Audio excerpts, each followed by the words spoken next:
in the western part of Kenya. I'm deep into my remote area, my rural home, not in the Wow. city.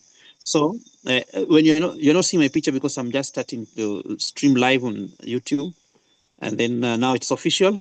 From this moment, we live, and I want to introduce Martin. Is going to talk about himself, about who he is, how he came to know about dry fast, what dry fast has done to him, and what other things that he has included in his practice.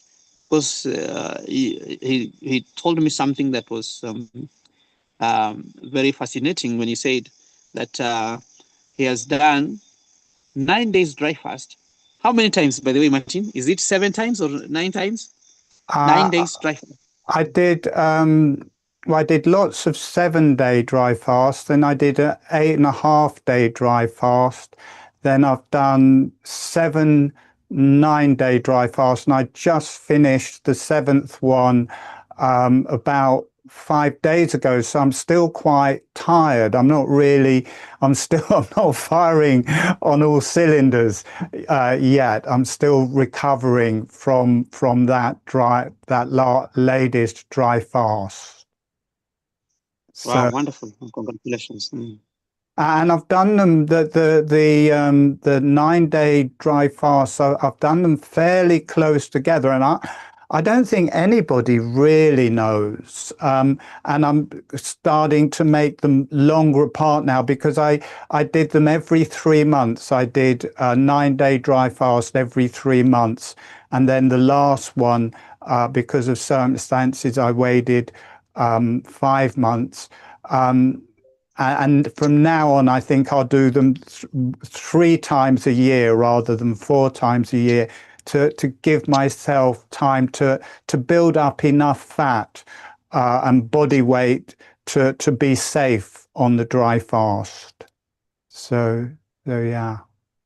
Very important. That part of building up the body, actually, the reserves of the body. During the fast, the body somehow fasting makes it like use what is in the reserve. So this is very important information. I've been telling most of the people. I always tell them that there are some birds that migrate to Africa from Europe. Before they come, they eat and they get their weight almost twice, because during the time of this migration, to breed, they're migrating to breed. They have to get enough, because enough of fat, because at the time they'll be flying, it is going to be somehow not eating as usual. The food that they're going to get is very scarce. It's like sometimes you get, sometimes you miss, sometimes like that. So that journey has to be that's part of preparation. That's part of preparation for such a long journey. It's the same with dry fast. People need to prepare before that. And one of preparation that people always leave or ignore is this thing, is what you have just talked about. People talk about detox, take away all these things in your liver, in your intestine. It's very important. But this other one is also very important, especially I don't want to handle that issue, but I can just say, some people also say, I think can be handled in this meeting also, about low body weight. BMI, when your body is so, you have very low body weight, Dr. Fidelov, we can quote him, always say, even some patients, they bring that are very thin, and he helps them to get to fast. But this is like, for me, this is like not applicable to everyone. It should to be like everyone. Yeah. People need to know that their body you need to have some fat. You need to have, you can't just be skin and bones and you want to go this long. It doesn't make sense anyway. We just check in nature, hope in nature. Thank you. I mean, I totally agree, and that is why I'm making them longer apart. Not just that I want to build up fat between the fasts, I want to build up muscle, because I think you lose both. You lose fat, you lose muscle, and you will lose everything on the fast. You know, you'll be losing vitamins, you'll be all sorts of different things. And I think it's vitally important to really spend time building your body in between. It's interesting that you're in Africa, and I don't know that this is applicable to where you are in Africa, but I'm a psychic, I'm a healer. And I'm seeing at the minute like nomadic tribes and where they go from well to well, and grazing their cattle. And I can't say I know that much about them, but when they're with food, they spend plenty of time eating and resourcing so they can do the journey. And a long fast are a journey. And I will mention right at the beginning, I think it's important to mention at the beginning that when I started going on the dry fast, I didn't just do an 8.5 day dry fast or a 7 day dry fast. A friend of mine wanted to go to Villanova, or whatever his name is. I'm dyslexic, I can't remember names. And she described, you know, she was going to do a 3 day fast, a 5 day fast, and then go and do this long fast. And I thought about that, and I thought, well, one, I don't want to give my power away to someone else. I want to do it for myself in my own way, in my own time. I'm a bit stubborn. And I did it very slowly. I did a 1 day fast, then I waited a week. I did a 2 day fast. I waited 2 weeks. I did a 3 day fast. I waited 3 weeks. I did lots of 4 day fasts because with the blood work I was taking, my ketones weren't kicking in. So I just stayed at four days until on one of the 4 days, suddenly my ketones started working. It had fixed my liver. So then I carried on. I just carried on like that until I got to 9 days. So it took me 18 months to build, and my body slowly accumulated. So rather than just jumping in to a 9 day fast after 3 or 4 months, which I think can be quite shocking, my body got time to accumulate or understand or be with it understood what was happening on the fast, and it could gradually build up to it. So for people who are watching, I am not a professor. I am not saying that I know any more than anybody else. I'm just sharing how I did it. And I wanted to do it for myself, and I felt to go slowly and let my body discover it in its own way. So I just wanted to mention that I'm not advocating to jump into a fast quickly. Very important, very important. It's a process. It's a process. The only difference is that sometime, and you see, this is what happens. People come to dry fast when they have serious health issues that they don't have correction on. They can't correct them in any other conventional means. So they come to dry fast when their bodies are already really wasted.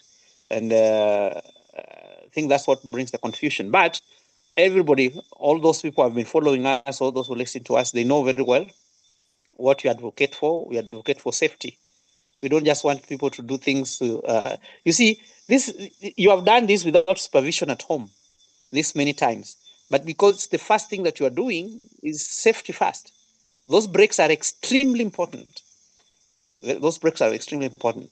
Now, I want us to shift our focus on holographic. What is this holographic, and how is it related to fasting, holographic breathing, whatever it is? I heard it only from you. I've never heard it from anywhere else. So I am the founder. Okay. I channeled holographic breathing. I will tell you quickly a bit about my past so that people will get an idea of who I am. Now, I'm quite an old soul as far as healing goes. I was in India, in Pune, in an ashram in the 70s with a meditation teacher. And I was learning meditation. He was supposedly an enlightened master. Well, I saw him as an enlightened master. And I learned healing and meditation and spiritual evolution. So that is where I started. And then I lived in spiritual communes for a long time. Then when I came out of that, I was working as a healer. So I just want to give people a bit of my background.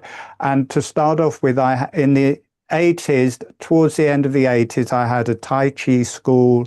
And I taught healing, Taoist healing, craniosacral therapy, Qigong, Daoyin, Tai Chi, all of those types of things.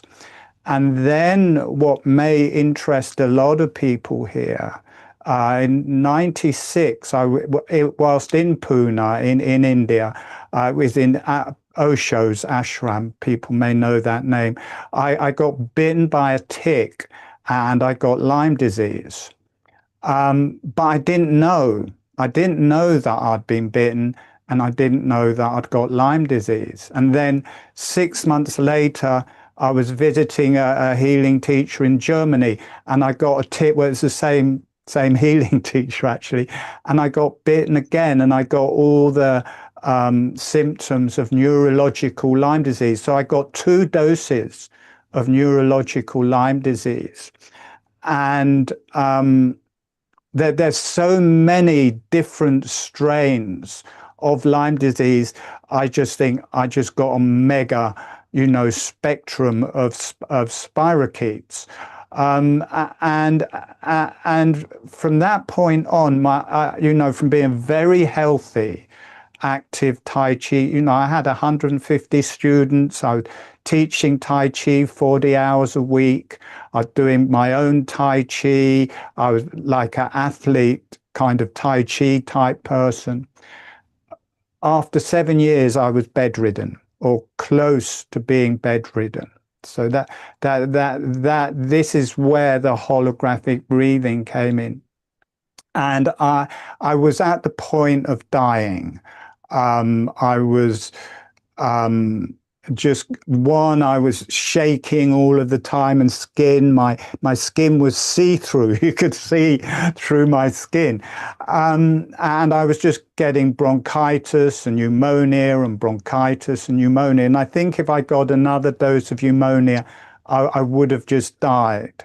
And I lay on my bed and I said to whatever you want to call it, God, the creator, the higher self, the divine realms, I said, look, I'm just going to breathe and I'm just going to let this disease take me. I don't want to die, but I'm just going to let it take me because I want to energetically find out what it is. And there's this deep feeling of terrible tiredness with Lyme disease.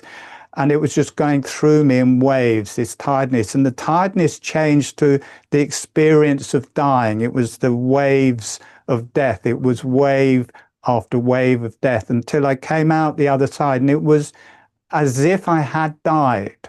And there were huge beings there. They were very quiet, but I don't know, didn't hear them say anything, but there was this, I was receiving or being in their presence of whatever that was. And then I slowly came back. I didn't die. I came back. And for people who understand it, my Kundalini rose after that. And for 2 months, I was just off my head. The Lyme disease went, but I just had this rushing energy and insanity going through me as the energy went through my brain and was connecting to the higher self.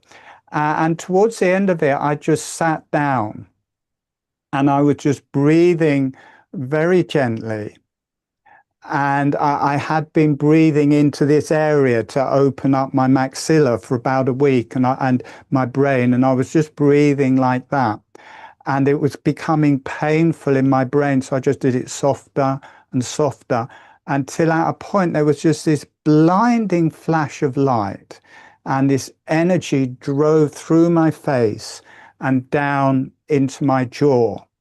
And that awoke a cellular memory. My lips got pulled together, my tongue got pulled to the roof of the mouth, and with the lips closed, the jaw gently opened on the in-breath and gently closed on the out-breath, with the lips closed. And as that was happening, this breathing motion started spreading through my whole face, through my brain, through my whole body, through my organs. And I just felt this deep breath feeding every cell. I'm thinking, what happened? What happened? What is going on? What is this breathing? And the breathing of the maxilla that I've been trying to do before with this gentle motion, it was happening automatically. So my whole face was breathing and moving, and my whole cranium, my whole brain was breathing. And it was at that time that I got the diagnosis from Lyme's disease, and I knew the outcomes. And I started being able to use that breathing to heal my brain and to breathe with my brain and to let the toxicity come out my brain and release, because there were so many neurotoxins from the Lyme disease. With this breathing, suddenly I had access to my brain and I could breathe it, and I could see the brain cells and I could see the toxins releasing. And the Lyme's disease started getting better. So it was like I went to the point of death, but I didn't die. And it was like I started a new life, and it was like my friends dropped away, everything I was doing dropped away. I didn't do Tai Chi anymore, I didn't do cranial work, and this whole new healing spiritual download came into me. So when I did healing after that, it wasn't holographic breathing, it was it wasn't craniosacral therapy, it was the spiritual qualities of the holographic breathing. So my whole life changed, and I started getting better from the Lyme disease, and I healed the Lyme disease using that and using homeopathy and my own homemade homeopathy. And I can leave when you put this video out, I can put a video in the comments showing people how they can make their own homeopathic remedies, because people with Lyme disease generally don't have much money left. But I can leave a video for people to learn how to make their own remedies out of water, or homeopathic remedies out of water to heal Lyme disease.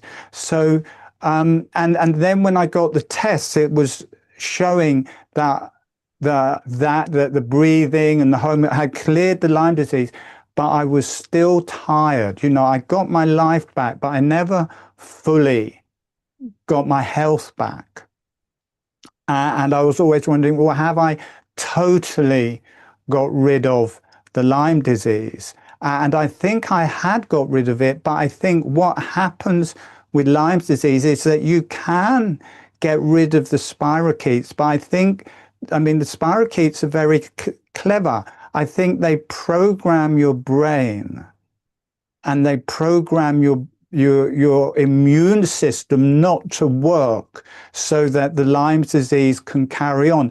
And even if you kill the Lyme disease, I think that program is still there in the brain and in the cells, that the immune system never properly regains its strength.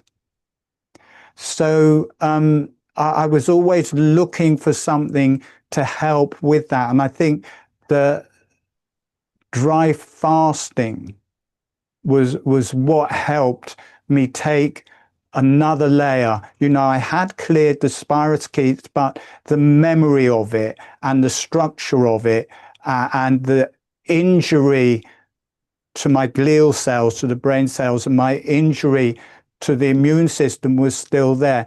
And I think it maybe that I did have some spirochetes left, but I feel like these, and people say, oh, it's hard to do a 9-day dry fast. For me, a 9-day dry fast is nothing compared to having Lyme disease. The pain and tiredness that I felt in Lyme disease is nothing to the discomfort of a 9-day dry fast. So it's not hard for me to do a 9-day dry fast. And when I did the first, I did feel the symptoms clearing a lot, and I did feel my liver getting much better with the dry fasting. And when I waited for doing 4 days for quite a time, and then suddenly my ketones started working, I think that was because my liver function and my pancreas function was starting, just getting over whatever happened through the Lyme disease. So it was slowly building up my strength and clearing my system so I could clear the after effects from Lyme disease. And then on the first 9-day dry fast, I wasn't sure whether I was going to do 9 days. I was just settling at 7 days because that felt like nice. And I got into it, I thought, no, I really want to do 9 days. And I made that intention. I thought, I'll make the intention. If I don't get there, it's fine. And as soon as I made that intention, and I spiritually, not only physically, but I spiritually prepare myself for a dry fast. And I think that is of utmost importance. I speak to myself and I speak to the spirits, and I say, you don't have to feel the spirits. I feel them and can see them and sense them, but you don't have to, you can just say, I would like this. And I say, well, I really would like to address this in this dry fast. I want to be healthy. I want you to help healing me. I want the spirits, the spirit guides to come in, and not just a dry fast, but I want the universe, I want the higher energies, I want the earth to come in and to heal me on the dry fast. And I think that is of utmost importance, because if you don't actually ask, it's not like, oh, we will do it automatically for you. People say, oh, well, it gets spiritual on the 7th day. Unless you actively ask them, they're not coming in. So I actively prepare spiritually. And as soon as I'd made that, I was on the dry fast and I was sure, okay, I'm going to do 9 days. I started getting the spiritual entity of the Lyme disease. And it was this giant, energetic, spiritual tick. And it was like this bright, it was this mauve and green color. And I could feel, even though I'd got rid of the spirochetes and I was healing, on a spiritual and energetic level, that energy of the tick was still in my system. And I could feel, and it was big, it's a big thing. And as the dry fast went through, that image became less and less until it was gone. And in things like that, it is important to talk to the spirits and the heart. Whether you see them or not doesn't matter. You can put that intention to, because they will help to take that out of you. It's like it will clear viruses, it will clear pathogens. But see, like if you've got a colony of pathogens in you, they're not separate. We're human beings, we're kind of separate, but they come as a colony, and that colony has got a connection to a spiritual colony of parasites. It's that they have their higher self as well.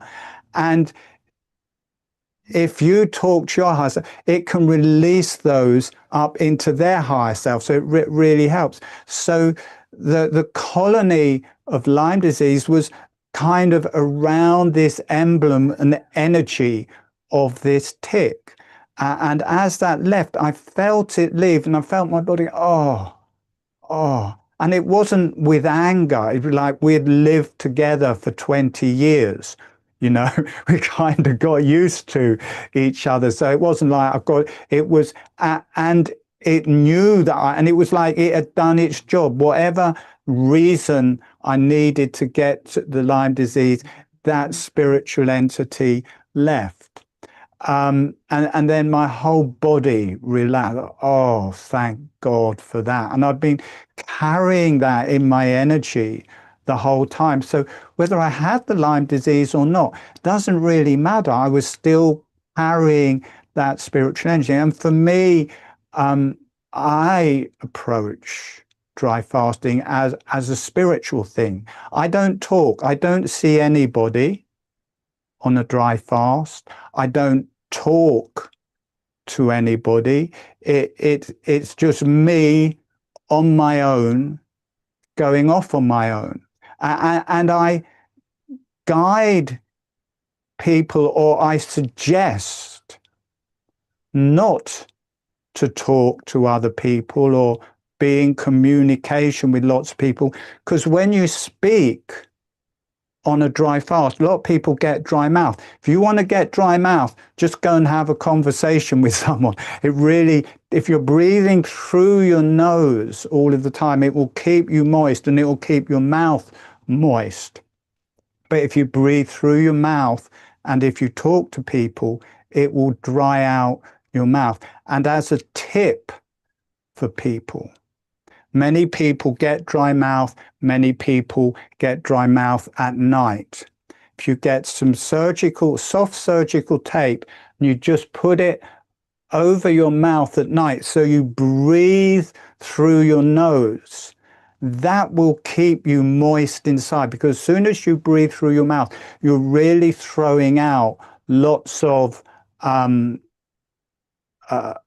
moisture from your lungs and mouth, and you get a dry mouth. So one thing to help with dry mouth is, one, to put a tape over your mouth at night so you breathe. Two, don't talk to people. It's a retreat. Treat it as a retreat, and a spiritual retreat. It's not just that you're dry fasting, you're on a spiritual retreat, and it really helps just to be on your own. You need to do all the safety guidelines, but and also that with holographic breathing that I'm going to teach you at the end of this, it makes this like bubbling well of water. I never get a dry mouth in a holographic, in dry fast. It's always loads of moisture, because the holographic breathing, it is producing saliva all of the time.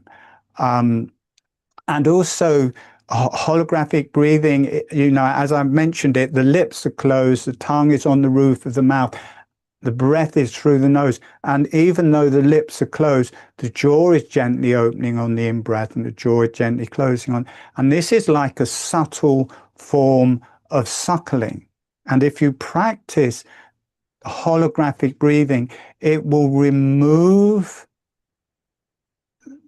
the effects of not being suckled properly as a child, and it will remove the addiction to eating. I'm not addicted to eating. When I go on a dry fast, it's a relief. And holographic breathing, one of the things that people on dry fast is, it's not just their dry fasting, they're releasing their addiction to food. But if you do holographic breathing, it takes all of this karma, because the jaw is continually gently breathing in this suckling type mode, and it's like a primordial, you know, suckling is a primordial energy.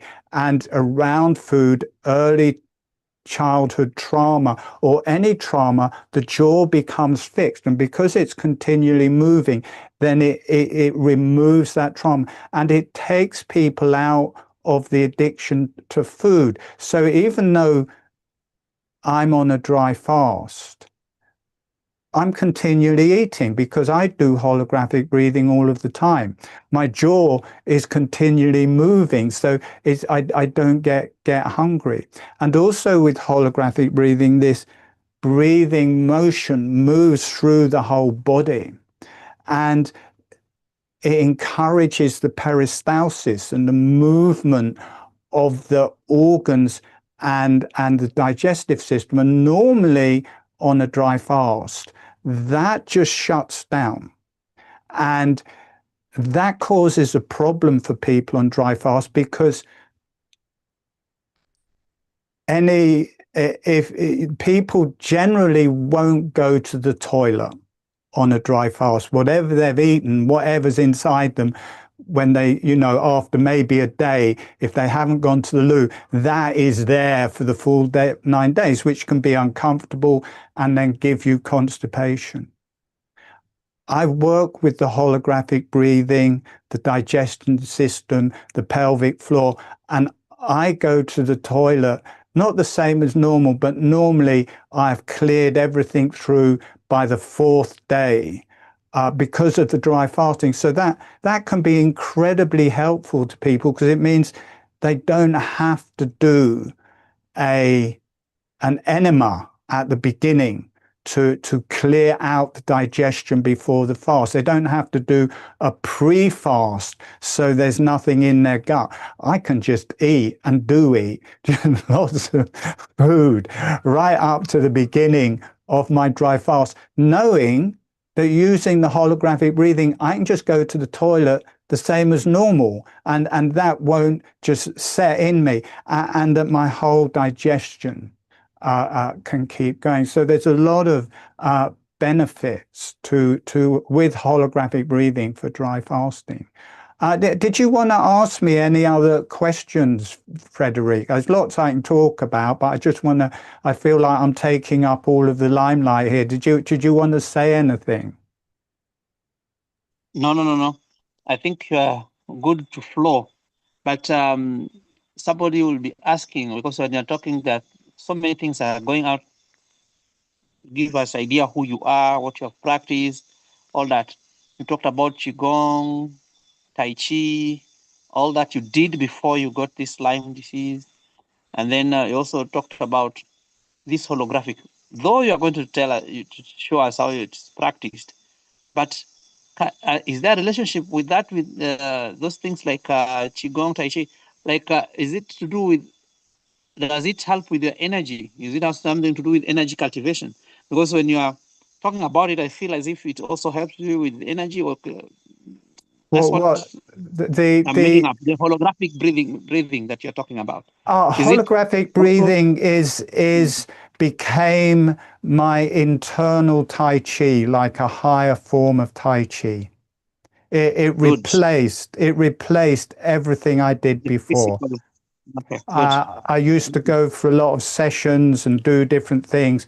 Soon as I started doing holographic breathing, I could just clear everything for myself and build up my energies for myself and heal things for my. So I use it for healing, meditation, energy cultivation, kundalini, the whole thing really.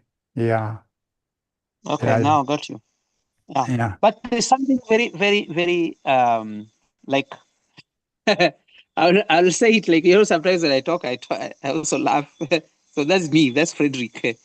I'm not that serious guy where we're like we in a very strict environment. This is always relaxed because people just share their ideas, their mind, and what they are practicing, what they have experienced, and all that. So you have talked about some beings, and then I was like, what? What beings? When you are like you're having this near-death experience. That's how we call it. The normal way people call it out here, near-death experience. So that people can come back and then talk about this. That is very intriguing. I know most of you are going to be interested to hear about that. That is the only thing I think. As you are talking, those are the ideas that are coming out as I listen to you. And then you also said you are psychic. Did you say something like that? Well, I'm a healer. Yes. And the way I teach holographic breathing, people, I teach it. I give free webinars. There's a free webinar next Sunday if people want to come to it, and I do some paid for webinars, and people will come to me for individual sessions. And since I've been teaching holographic breathing, and when people come to me for individual sessions, it's for trauma or something is going on, or they want to connect to their ancestry or absent healing, or and when I'm talking to them, I can see what is happening with them, and whether they've got spirit guides talking to them, or people, ancestry, or past lives, or I can feel it in their body, where the different things going on in their body. I feel all of this, and I talk to all of that, and the holographic breathing has just made me much more sensitive in that way. I'm not really clairvoyant so much, seeing things. I'm more clairsentient. I feel it within myself. I feel it, but it's kind of feeling and seeing, I guess. So, and I think working, because I'm working on Zoom and at a distance, it brings it in on a much more subtle level than when I used to do healing in person with people. I find it much easier working at a distance. And when I run Zoom webinars, especially when I do the meditation, I just feel these spiritual energies just pouring into me. I just start feeling really, really happy, and all the different pains or illnesses just completely leave my body, and I just start talking a load of stuff that I would never have talked before. And in the meditation, it's like I'm talking, but it's also the spirits are working on me. I'm feeling it in my body, and I'm talking to it, and it's relating to everybody. The whole energy and everything of the group coming to the surface. And I speak that out, and the spiritual energies come in and are healing. And it's not just my spiritual energies, it's those people's spiritual energies. So I don't really know how to put it into words. But I've been so long, my first job was a healer.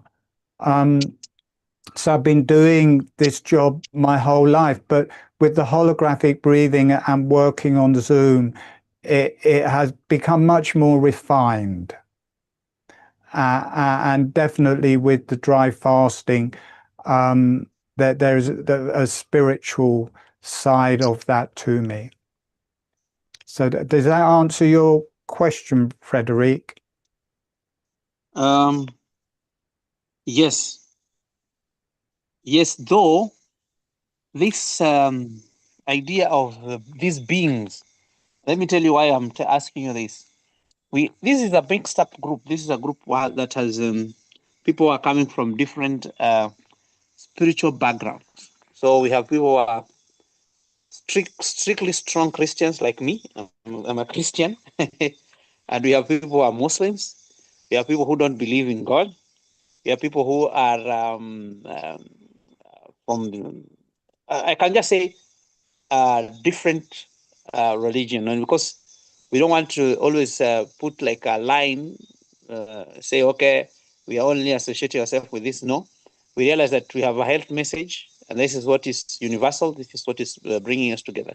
But people will get so much interested about these beings because in Christianity we can talk about two things: demons or angels. That's how they are grouped. You talk about angels.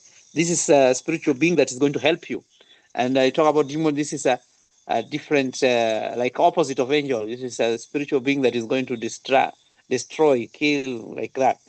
And then also, when you come to this holistic lifestyle that you now have, we talk about energies. So you have negative energy, or we can say low frequency energy, and then we also have high energy. So high frequency energy. So when you talk about these beings, I know people be interested. They may even ask me questions about this. How about your interaction with these beings? How exactly can you describe them? And then Okay. how long? Yeah, how long did you stay in this kind of a state?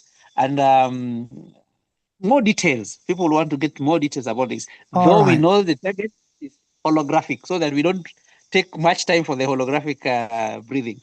Anyway, All thank right. you. Thank Yeah. you. So I'm not sure which beings you're talking about, but when I went through the near-death experience, these are higher beings, and I wouldn't call them angels. I see angels are not quite as high as these were. These were very and when I work with people, you know, normally the people I work with just are talking about this realm that in Christianity you may call it God or Jesus and angels, and they will call it subtle realms. I call it angels as well. I call it God as well. I call it the creator, whatever it is for people. And if I work, like for instance, I had some very rich clients when I was doing healing work, and this guy who had helpers wanted me to work on his cleaner. Um, and he paid me very well to do it. And she had cancer of the throat here. And this is the only time that a profound healing, like the seeable profound healing had happened. She had this cancer on the side of her throat, and he wanted me to work with her. And she was from Portugal, and she's very Christian. So I'm working with her, and I let come through me whatever feels right to come through me. And with her, because she was Christian, and because she had this image of God and Jesus and Mary Magdalene, that is the energy that came through. I'm not unaware of the Christian energy and the Christ energy. And what came in, I could just see this little white church, stone white church on near the coast on a hilltop. And I just described it as this Mary type energy, this just Mary Magdalene lovely energy started coming in. I had my hands on her throat, and it just poured in. So that is coming from her, because that is what she was used to. And that is what she was used to working in church with. So I was just helping what was in her, what her spiritual connections were to come more alive. And anyway, I didn't think much more about it. And then I went back to work with this rich guy again the next week, and they were all quite amazed. And this girl had gone for a biopsy the next day, and the cancer had gone from being like a cyst. The cyst had just gone flat. It had disappeared, and they said there's no need for a biopsy. It's gone. So you know that Christian Mary energy was very profound and worked for her. So, and also, whatever your religion and whatever your God is, that is an energy, and I think they all come from the same place. For me, they come from up here. It will come through in a way that is helpful for you. You know, I kind of went to church as a kid, but I wasn't really a Christian. For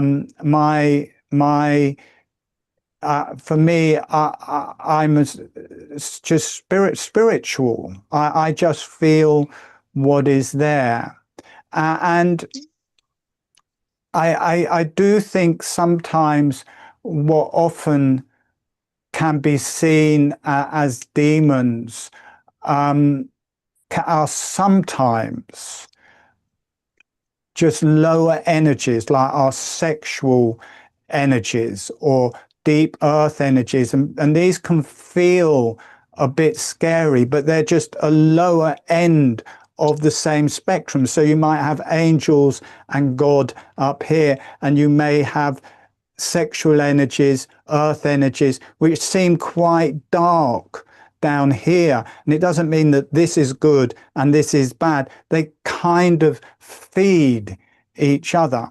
And I guess there's intentional, like a lot of the stuff that is happening in the world at the moment, like in Palestine and places like that, just seems evil to me, So there may be demons, people who do terrible things, who walk away from themselves and walk away from what is good and just and right in themselves to maybe get money or fame or do nasty things, then maybe they do pick up what you might call bad entities.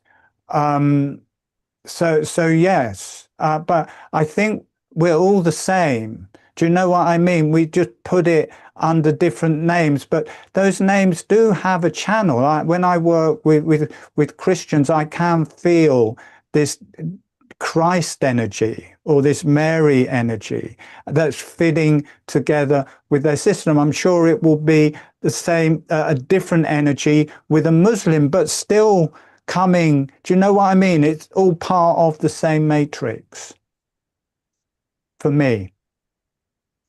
And that entity, now you see, for me, you might have thought of it as an entity, this big tick, that kind of energetic tick that released out of me on that first 9-day dry fast. But I would never have come to that experience of having a near-death experience without getting Lyme disease.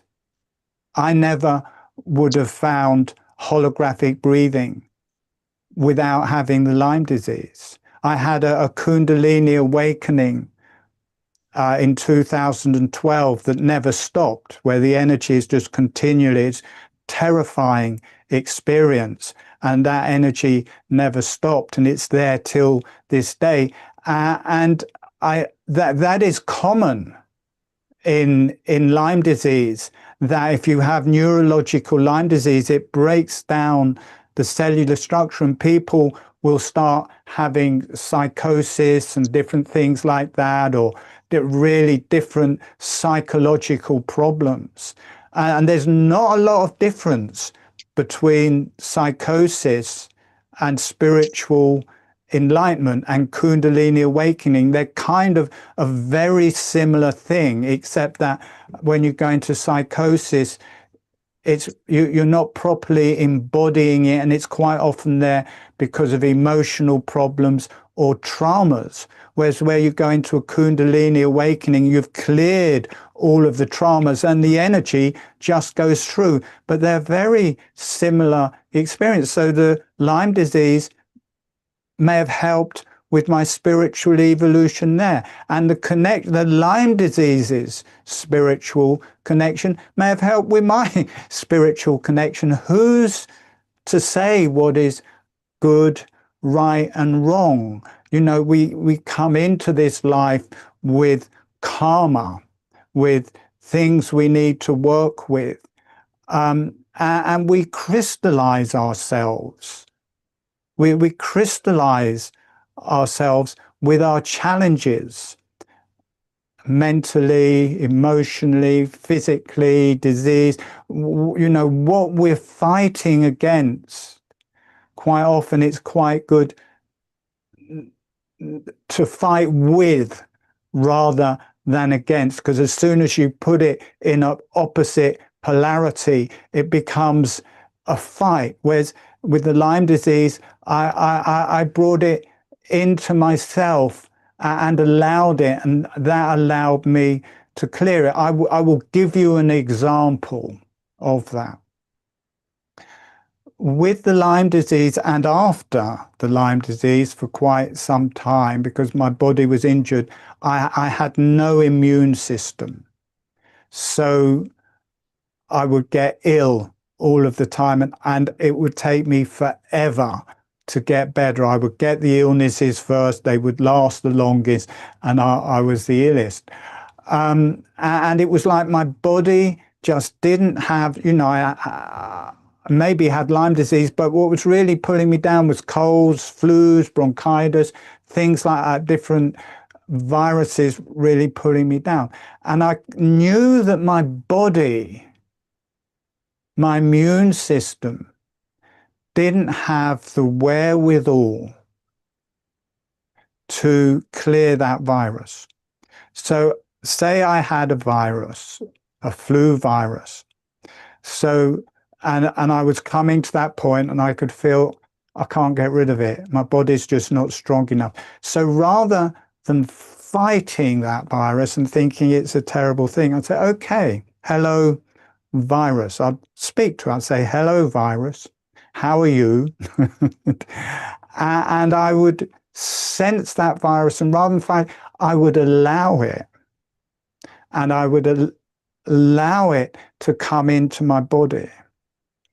And the more I allowed it, I would feel that virus was a colony through me, and it would have a spiritual connection in the same way as we have a spiritual connection. So, and then what I would start doing was I'm channeling my own spiritual connection. I also start channeling the channel of the virus. Some people, oh, that's scary, oh, that's evil, oh, that's bad.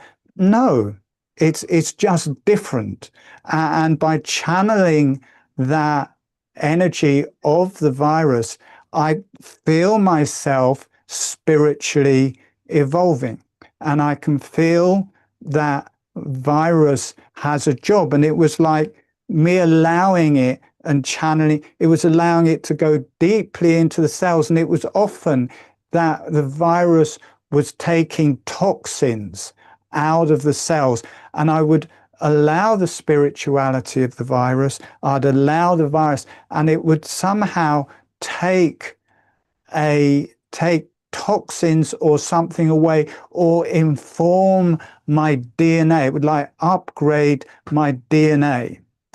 And in that channeling, it gets to a point where suddenly the channel of the virus moves back more into my kundalini and my channel, and the whole virus would leave through a very bright light, through my spine, through my head, and up into the higher self, because I've always had this kundalini. So by just allowing it, I had a way of clearing the illness, clearing the virus energetically, because my immune system couldn't do it, but I could do it energetically. And I couldn't do it by fighting against it. I had to allow it, and I had to allow its spirituality. And in the end, the intelligence of that virus's spirituality helped me and helped clear. It was like, okay, we've done the job. Great, we're friends. You don't want us anymore, we're gone. And it would instantly get better. My immune system didn't have to kill it. Energetically, it was cleared, and the illness would leave. I've gone off on a bit of a journey there. Does that make sense to you, Frederic?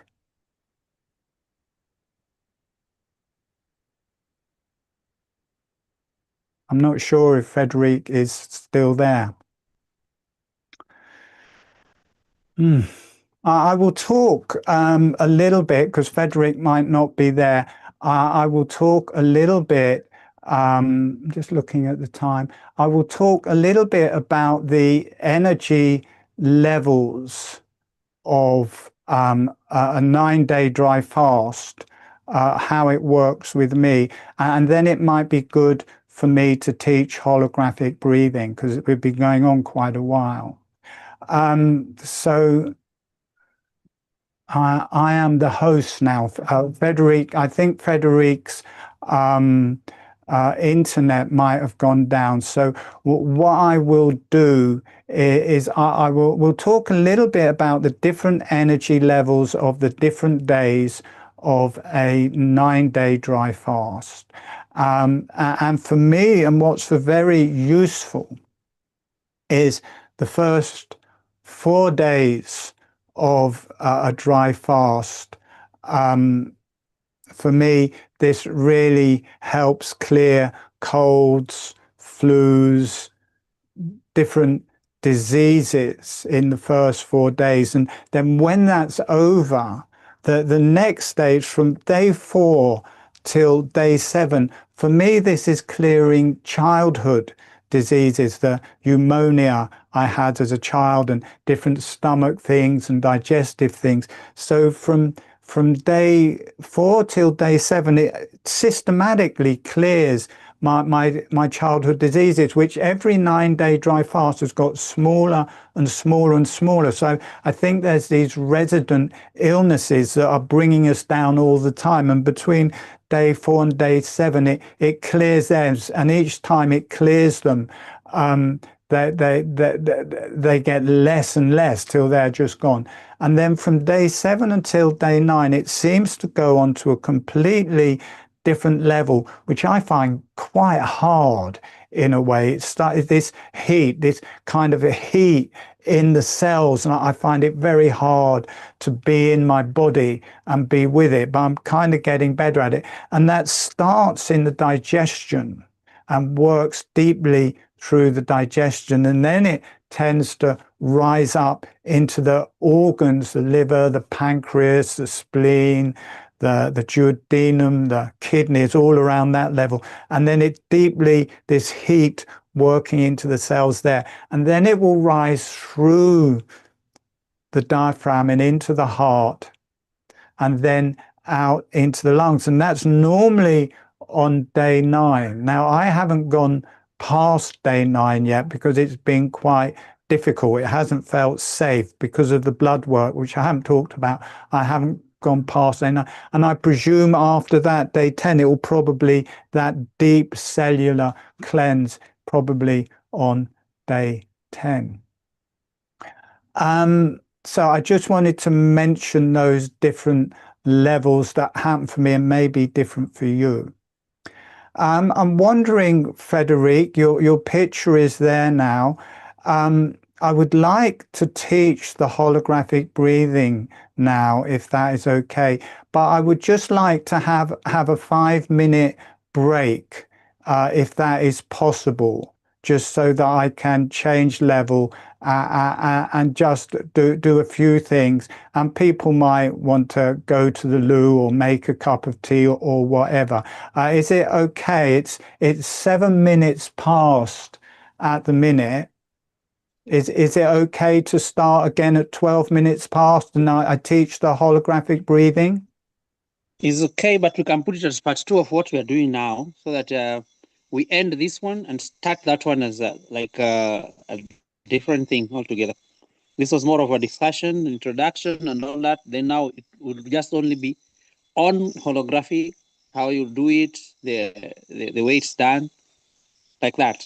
Just the practical part of now the whole thing. I will describe it and demonstrate it and then teach it, is what I was thinking of doing. Yeah, so we end this one and start that one as we just you don't want to do it. You don't want to do it as one thing, just with a break.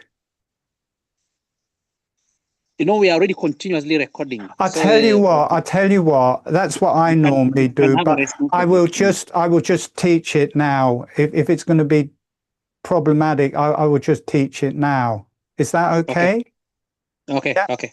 All right. Let me just, for 30 seconds, I just want to close my eyes and then I will start teaching it. I just want to change level, relax down a bit. So just for 30 seconds.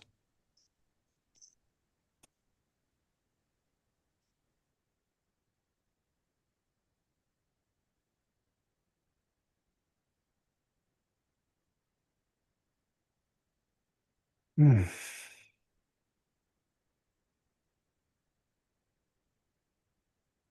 Okay, good, good. All right, I'm ready. All right, so I'm going to describe and demonstrate holographic breathing.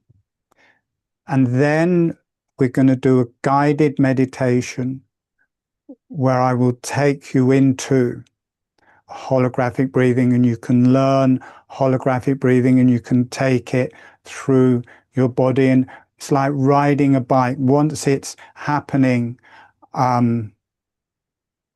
it starts. And what I think, and because it's been such a thing talking about the spiritual energies, I will teach you holographic breathing. And then we will include the spiritual energies. And when I speak about the spiritual energies, if you're Christian, they can be Christian spiritual energies. If you're whatever religion you are, whatever God you have, whatever image of that you have, you can allow that in. So I will teach the holographic breathing, and you can see how to use it spiritually to empower and heal yourself. So I will first of all describe holographic breathing. So in holographic breathing, the lips are relaxed and closed. The tongue is relaxed and on the roof of the mouth. I will go into that in more depth in the meditation, but the lips are closed. The tongue, the upper surface of the tongue is on the roof of the mouth, and the breath is through the nose. And with the lips closed, on the in-breath, the jaw is gently opening, and on the out-breath, the jaw is gently closing. And it's a small motion. It's about half a finger width, a few millimeters, and it just feels natural. Now, there's a lot of very active breath works. I'm going to take my headphones off. If I need to speak with Frederick, I'll put them back in, but I'm going to take my headphones out. If you need to speak to me in any way, Frederick, you'll have to wave at me so that I know. So as I mentioned, Frederick, I've taken my headphones out. So if you need to contact, just wave. If something's going wrong, just wave at me. So there's many very active breath works on the quite physical ones. Holographic breathing is very meditative. So I will demonstrate that. You probably won't even see the motion of the jaw because it's slow and subtle, but you will notice that my lips aren't opening and closing with the motion, and you'll probably notice that it is quite meditative. So I'll just do 4 or 5 breaths.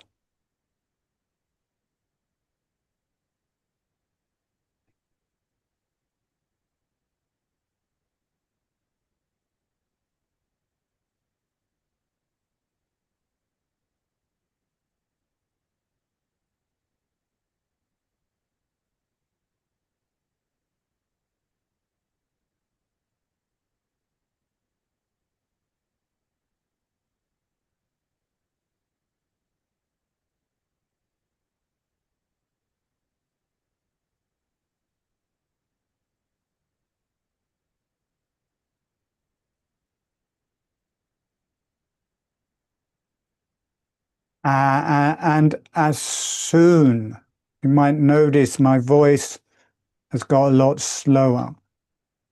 as soon as I start breathing in that way, and whether you're spiritually based, whether you're meditationally based, whether you're religion based, it gives that experience. It gives you a religious or meditative experience, takes you into that realm.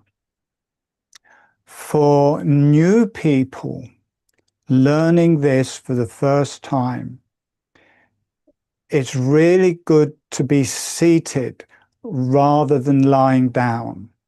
If you're lying down, you will more than likely go to sleep and miss the initiation. There is an initiation where it just starts. So for the first 10 or 15 minutes where I'm getting it working, it's good to be seated. As soon as it starts feeling automatic and you're just doing it, if you want to lie down, that is fine. But for new people, it's good to be seated. And if you do fall asleep, just play this start part again. All right, so we are going to start. This is the guided meditation to learn holographic breathing. We're going to bring in some resources to start off with. We're going to connect to the earth, to the creator, to whatever your religious content is. Sending a smile, sending some energy to the earth, and allowing the earth to say hello back. And notice what that feels like through your body and through your energies. And sending a smile, sending some energy to your higher self, or whatever religion or context you hold the higher self, the creator, whatever you call that, sending a smile, sending some energy to the higher self or the creator, and allowing the higher self and the creator to say hello back. And be aware of that, allow that, notice what that feels like. It's a very real thing, allowing the creator to communicate with you, feel it through your body and through your energies, and allowing the earth to communicate with you as healing for you. And sending a smile, sending some energy to the beneficial energies, to the spiritual beneficial energies. So these will be different for different people. These will be angels, divine teachers, divine energies, as long as they're beneficial, as long as you feel them as beneficial. Sending a smile, sending some energy to these beneficial energies, angels, higher beings, higher teachers, the divine realms, and allowing them to say hello back. Allow it, allowing them to reply. Notice what that feels like through your body and through your energies, and allow that to communicate through you to the earth. So it goes down through you, through your pelvis, down your legs, and connects with the earth. Like you are the earth, the higher self, God, all within you. And whatever I say in this meditation, if it doesn't fit with your experience or your religion, do what feels right for you rather than what I'm saying. This is a generic thing for everybody, and it may not quite fit with what your particular beliefs or context is. Just allowing yourself to be right and doing it in the way that feels right for you, and asking the earth, the higher self, and the beneficial energies to be with you through the whole meditation as your guide, as your energy.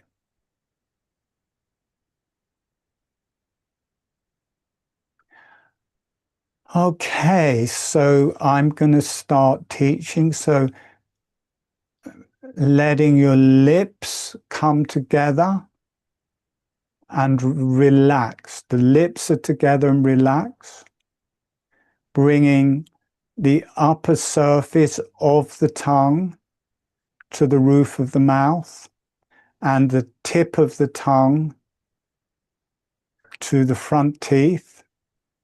So, and having as much of the tongue on the roof of the mouth as feels comfortable. So you may have half an inch of the tongue on the roof of the mouth. You may have an inch of the tongue on the roof of the mouth. You may have the whole tongue on the roof of the mouth, but it must feel comfortable, whatever is comfortable. So the lips are closed, the tongue, the upper surface of the tongue is on the roof of the mouth, the tip of the tongue is close to or touching the front teeth, and the breath is through the nose. Now, this is just to get the sensation that you can move the jaw and keep the lips closed. So with the lips closed, just gently opening and closing the jaw. It's a bit like bouncing the jaw up and down, just a small motion, half a finger width. It's not a big motion.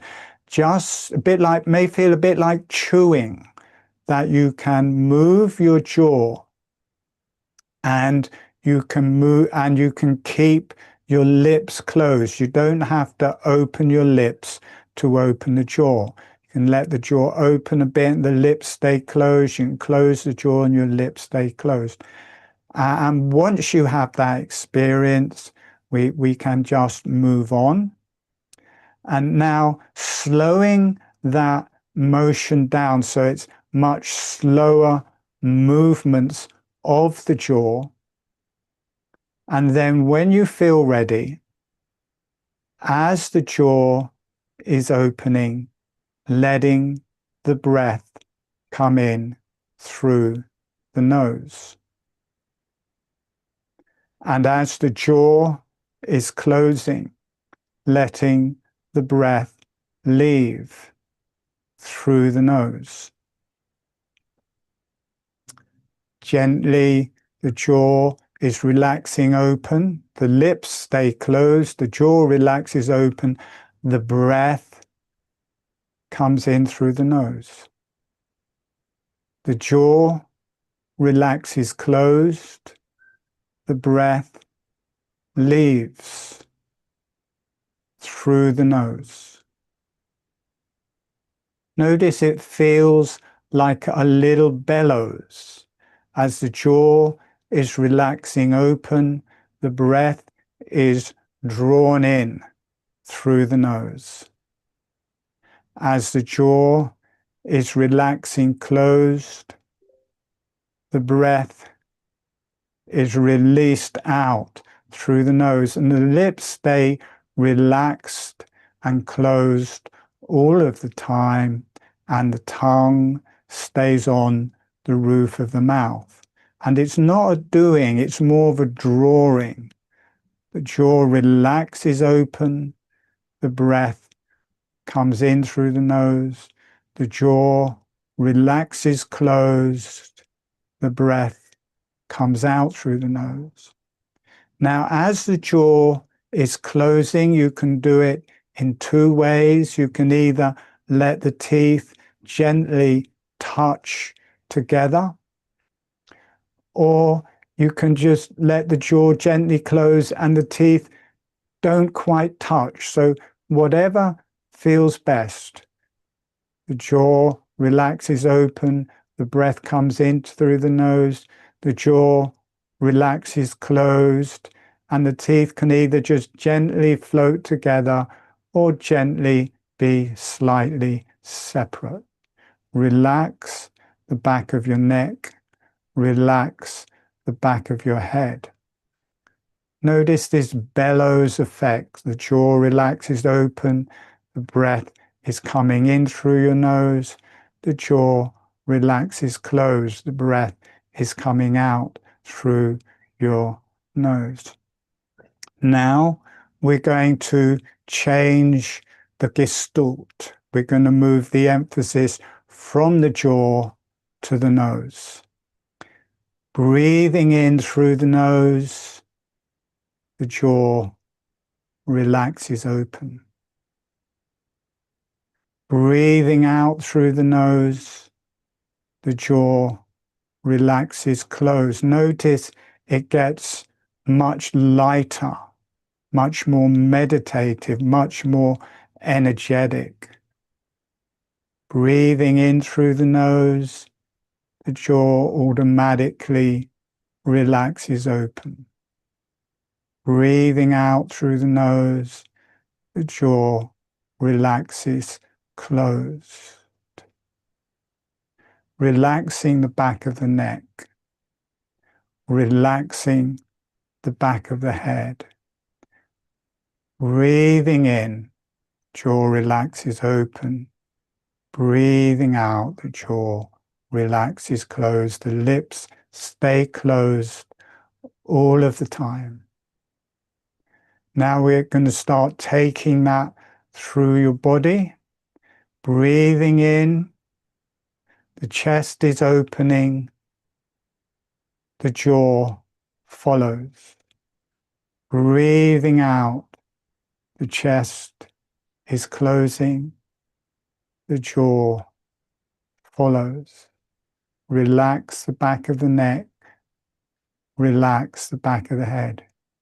Breathing in, the abdomen opens, the jaw relaxes open. Breathing out, the abdomen closes, the jaw relaxes closed. Notice you can get a really nice deep breath into your abdomen without any effort. Breathing in, the abdomen opens, the jaw relaxes open with it. Breathing out, the abdomen closes, the jaw relaxes closed with it. You can get right down into your pelvis. Breathing in, you can feel right down to the pelvic floor, the pelvis opening on the in-breath, out to the sides. The jaw is relaxing open. Breathing out, the pelvis is contracting back medially towards the middle. The jaw is relaxing closed. Notice you can feel it through your arms and legs. Breathing in, the arms and legs are opening with the jaw. Breathing out, the arms and legs are closing. And into the hands and feet. Breathing in as if the hands and feet are subtly opening and the jaw is opening with them. Breathing out, the hands and feet gently closing and the jaw closes with them. Gently breathing. Notice in a very subtle way that your whole face has started to breathe. The mouth, the nose, the sinuses, the eyes, the ears, the whole face has started to breathe. It's not just the mouth, it's spread through the whole face. And the whole cranium is gently breathing, opening on the in-breath, closing on the out-breath. The neck and the spine is breathing. Notice you can feel inside your brain. It's like the cranial sea and the brain cells breathing, opening with the breath, closing with the breath. Notice this breathing gives you a way of healing your brain. And if you've got neurological Lyme disease, it gives you a way of detoxifying the brain. All of those neural nerves and cells, they're all floating in this cranial sea. And as they breathe, they can release toxins, and these can release out through the nerves, out into the body and away. So notice you can use this to breathe with your brain. And breathe. And notice how nice it feels. Notice how it feels like you can breathe with every cell, like the nutrition of the breath, the prana of the breath is going into every cell. All the cells are breathing in on the in-breath through the whole body. All the cells are breathing out. And notice how it's galactic or universal. It connects to the universal energies, like you're breathing with the universe. You're reflected with the universe, opening on the in-breath. And the universe is breathing with you, breathing out, and the universe is breathing with you. And notice you connect to the earth. This earth is a being. We are made of the earth. We are breathing. The earth is breathing. Connected, sitting on the earth. And allow yourself to connect to the divine, be that God, Jesus, the higher self, Muhammad, Lao Tzu, Zarathustra, whoever it is, whatever that divine being, divine consciousness, creator for you is, allow yourself to connect with that higher energy. I'm just going to call it the higher self or the divine energies, but it's whatever it is for you. Allow yourself to connect with those divine energies, that divine consciousness, that deep healing. And allow that to shine down on you and through you. Allow yourself to be imbibed by God. Allow God, the Creator, whatever the name is for you, allowing that energy to download into you, that you become part of God. It's a bit like you are the bottom part of God. You are the earthly part of God. You are no longer an individual.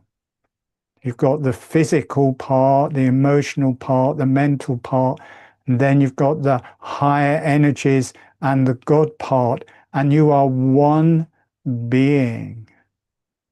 And by allowing yourself to be part of God and God to be part of you, it starts a communication. And your energies can rise up into God, and God or the higher self can descend into you. And you can balance, and you can heal. You can be made one. And you can allow that, and illnesses and disease entities and things like that can leave you. Allow yourself to be healed and allow God to heal you through every part of you. And allow the illnesses, or whatever you want to call them, allow those to release out of you and rise up into God, into the higher self, into their own higher selves. And breathe. And just allow yourself, so you are no longer just this identity. You are no longer an individual. You are no longer separate. You are part of the divine. You are part of the earth and the divine meet in you. And breathe gently with the holographic breathing. And whatever your images are, whatever your gods are, allow yourself to heal. Call upon those energies and allow yourself to heal. Allow that to move down through you, through your head. Still doing the holographic breathing, allow those energies to move through your head, through your face, through your body, through your pelvis, through your sexual energies, through your legs, through your feet, and into the earth. Allow yourself to heal through and through. And in a way, you're not healing, you're just coming back to your birthright. You're coming back to your place aligned with the divine energies, aligned with God, part of God, part of the divine energies. And in that remembrance, in that realization, you are not who you once were. You are born anew. You are born part of God, part of the higher self, part of the divine realms, the divine energies, the healing teachers, the angels, all of the divine realms. You can heal from the divine realms in your kundalini and energy, from the pelvis, from the sexual energies. These can rise up through you, and as they do, they transform. They rise up through you. They rise up through your brain, and they rise up through the top of your head. This becomes the food for the gods. This energy rising from your pelvic floor and the sexual energies rising up your spine through your brain, it rises up into the gods. It becomes food for the gods, and the gods return the favor. They heal you, relaxing the back of the neck, relaxing the back of the neck, gently breathing, letting that slowly heal, letting yourself slowly settle.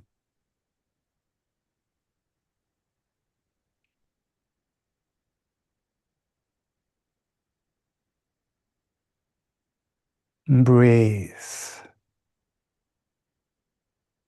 and sending a thank you to the earth. I thank you to the higher self, beneficial energies, God, the creator, whatever you want to call it, sending a thank you. And also thanking yourself.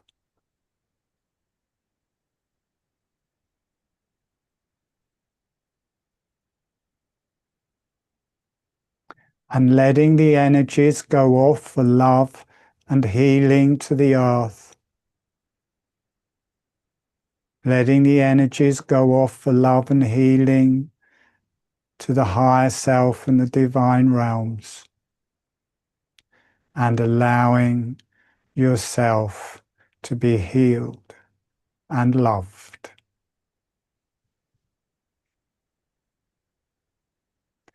And when you feel ready, gently allowing yourself to come back.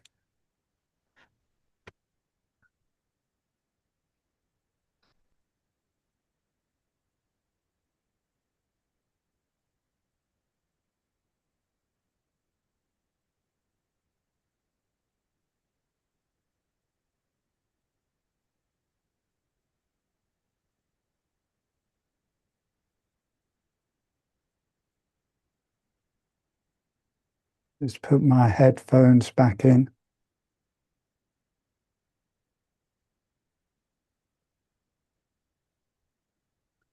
So are you still with us, Frederic?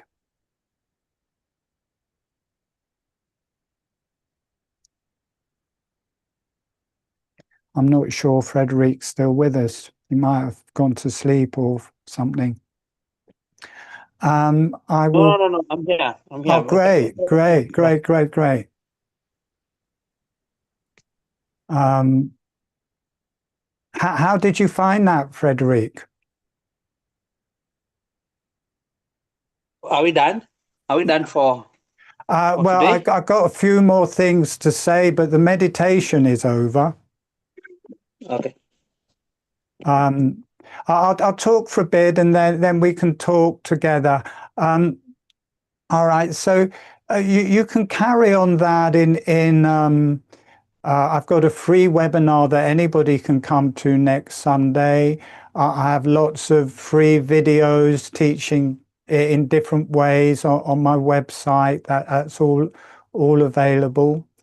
So that's all there if people want to carry on with this. Lots of stuff on YouTube, called holographic breathing on YouTube. There's lots of free tutorials there. And if people want to go on to more advanced levels, I do advanced webinars that are paid for and individual healing sessions. So that is all there. Okay. So did you want to say anything, Frederic? Not really. Normally, we try to always do our meetings to be short, like 1 hour to and 30 minutes. Always see long, but then sometimes because of translation, but yours is just English. We always allow for 2 hours. So this is because the person is going to watch can at least sit down with themselves and take time and watch. So we always try to make them short. That's why I feel like we can do part 1, part 2 like that, and part 3. Well, we can Yeah. split it up into different videos.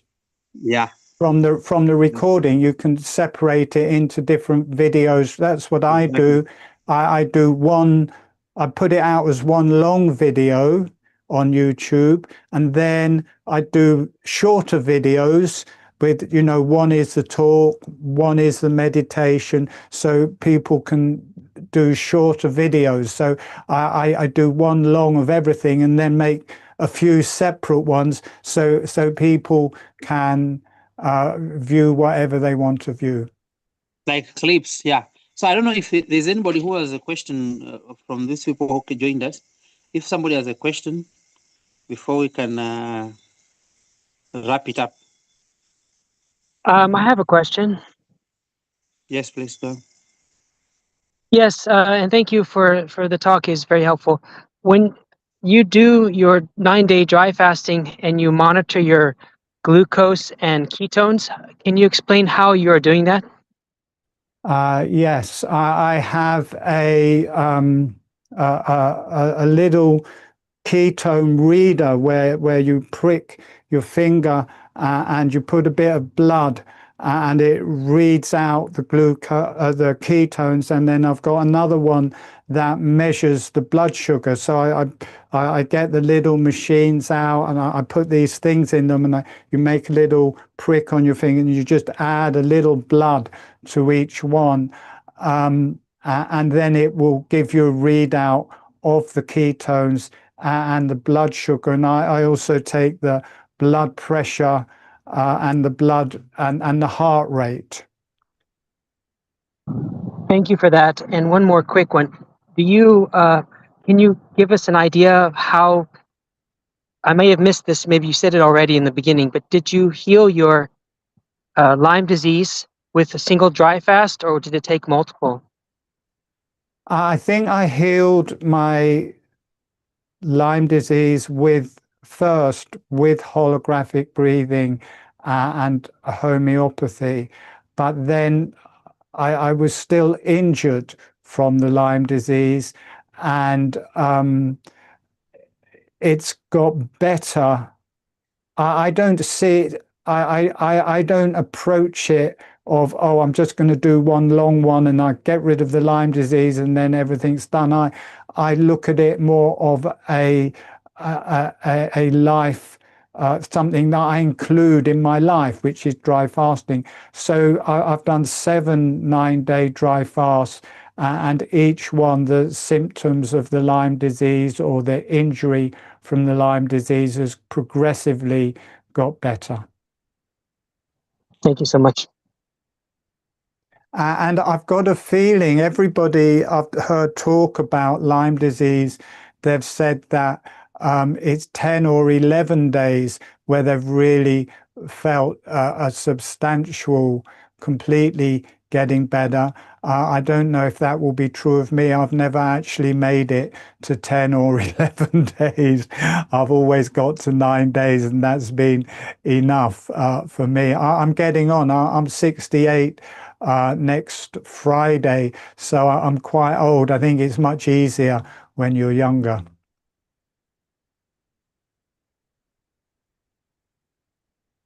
So hopefully that's answered your question.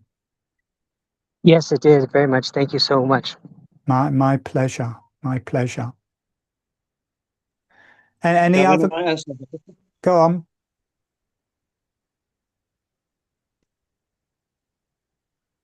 Okay. If you're done with this, if everybody's fine, that's good. So I don't know if you have any concluding remarks, or what did you want to do first to end before we can end?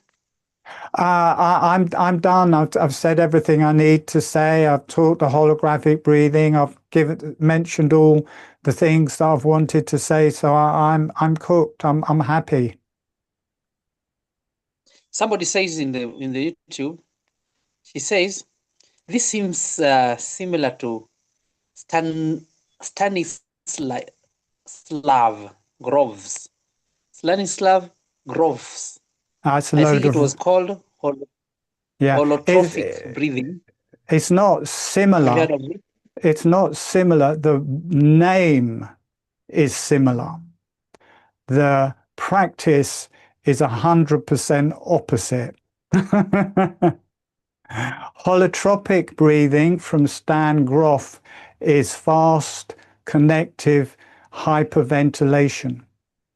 Holographic breathing is deeply meditative, slow, and a completely new breathwork modality. It's not connective breathwork.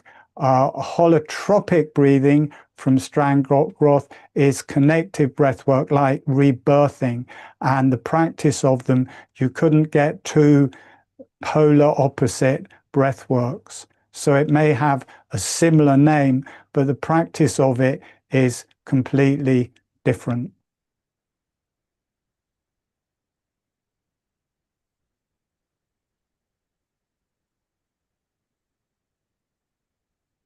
Thank you. Thank you so much. So having nothing more, we want to wrap it, call it a day. We want to end it here. Thank you so Yeah. much, Martin, for coming in. And depending on how people respond, if people have questions, if people have other things, we may have another meeting, which if you're open to. It depends with how people will. I'd love to have another meeting, and it's been really pleasurable to meet you, Frederic. You may be the first person that I've taught directly in Africa. I don't think I've had, I mean, I've taught hundreds of webinars, and to my knowledge, I don't think I've had someone from Africa in the webinars. So knowingly, you are the first person from Africa to learn holographic breathing. So, or in a webinar directly with me. So it's really nice to meet you, and thank you so much for hosting this and for putting it together. Thank you so much. I'm happy to have hosted you, and I'm happy that we have this open meeting where we talk our mind the way it is. So thank you so much. Thank you so much. We connect again. Brilliant. Well, I would love to do another one with you, and we can talk about different things, and I can teach holographic breathing, doing different ways and different things. Brilliant. Thank you. Thank you And too. bye for now. All Bye, right. everybody.